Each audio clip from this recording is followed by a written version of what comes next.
DNA education centre YouTube চ্যানেলে তোমাদের সকলকে স্বাগত। আজকের এই ভিডিওতে বায়োগ্রাফি কিভাবে লিখতে হয় সেই বিষয়ে একটা সম্পূর্ণ সহজভাবে ফরম্যাট তৈরি করে দিয়েছি। তো তোমরা যারা বায়োগ্রাফি লিখতে গিয়ে আটকাও বা বায়োগ্রাফি কিভাবে লিখতে হবে সেই বিষয়ে কোনো ধারণা নেই, তোমাদের কথা মাথায় রেখে আমি এই ফরম্যাটটি তৈরি করে দিয়েছি। ফরম্যাটটি সম্পূর্ণরূপে বুঝে তোমরা যদি করতে পারো তবে 100টা কেন 1000টা এরকম বায়োগ্রাফি তোমরা অনায়াসে লিখতে পারবে এবং পরীক্ষাতে কিন্তু ভালো নাম্বারও পাবে। তো কথা না বাড়িয়ে আলোচনাতে যাওয়া যাক। দেখো, বায়োগ্রাফি ফরম্যাট লেখা কিন্তু খুব সহজ। বায়োগ্রাফি ফরম্যাটের শুরুতে একটা হেডিং দিবে।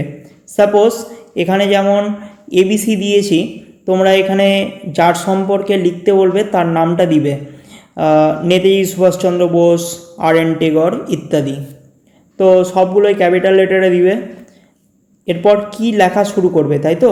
দেখো বলেছে, there have been many other persons who their lives and activities have won the hearts of people, not only of their own countries but also of the whole world. অর্থাৎ এমন অনেক ব্যক্তি আছেন যারা তাদের জীবন ও কর্মকাণ্ড শুধু তাদের দেশের নয়, সারা বিশ্বের মানুষের মন জয় করেছে।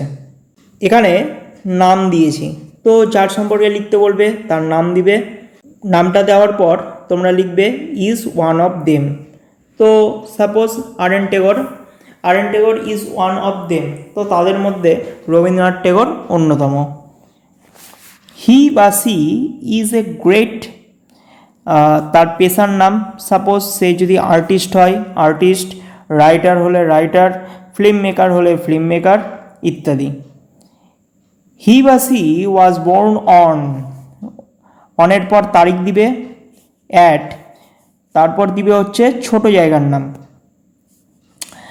অর্থাৎ যেই জায়গা বা গ্রামে তিনি জন্মেছেন এই জায়গার নাম এখানে দিতে হবে। ইন, বড় জায়গা, অর্থাৎ যে জেলা বা যে রাজ্যে তিনি জন্মেছেন সেটার নাম এখানে দিতে হবে বড় জায়গার ক্ষেত্রে। এরপর বলেছে ABC come of a rich অথবা পুয়ার অথবা মিডল ক্লাস ফ্যামিলি। তাহলে এবিসির জায়গায় হচ্ছে যার সম্পর্কে চাইবে তার নাম দিলেই কিন্তু হয়ে গেল, এবং সে কেমন পরিবারে জন্মগ্রহণ করেছেন, ধনী পরিবার, দরিদ্র পরিবার, না মিডল ক্লাস পরিবারে। হার বা হিজ ফাদার্স নেম ওয়াজ, বাবার নাম দিবে, অ্যান্ড হিজ বা হার মাদার্স নেম ওয়াজ, মায়ের নাম দিবে। ABC was a brilliant student, suppose আর নেতাজি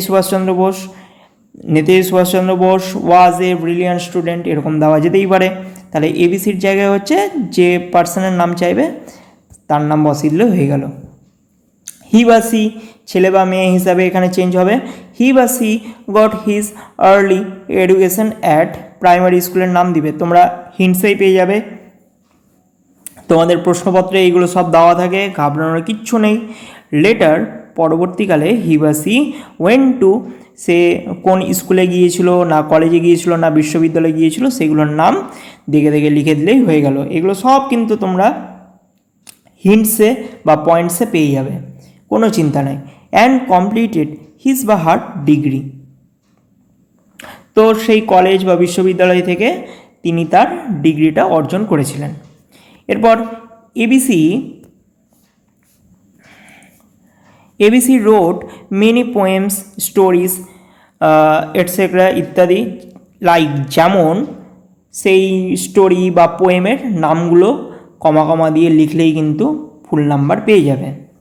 ইন হিজ বা হার হোল লাইফ, তার সারা জীবনে হি বা সি অ্যাচিভড মানে কি অর্জন করা, তিনি অর্জন করেছিলেন কি মেনি অ্যাওয়ার্ডস, বিভিন্ন পুরস্কার, লাইক, যেমন পুরস্কারের নামগুলো দিবে, যেমন পদ্মবিভূষণ হয়, তারপর নোবেল পুরস্কার হয় ইত্যাদি। তো সেই পুরস্কারের সাথে যে তারিখটা তোমার যদি জানা থাকে তাহলে সেক্ষেত্রেও কিন্তু মেনশন করতে পারো। এরপরে লিখবে দিস গ্রেট নোবেল ম্যান বা ওম্যান পাস্ট অ্যাওয়ে মানে কি, পাস্ট অ্যাওয়ে মানে হচ্ছে মারা যাওয়া। তো পাস্ট অ্যাওয়ে অন কোন তারিখে মারা গেছে বা কোন সালে মারা গিয়েছে সেটা কিন্তু পরপর লিখে দিবে। তো তারিখের আগে অন প্রিপারেশন বসে আর সালের আগে ইন প্রিপারেশন বসে, মাথায় রাখবে।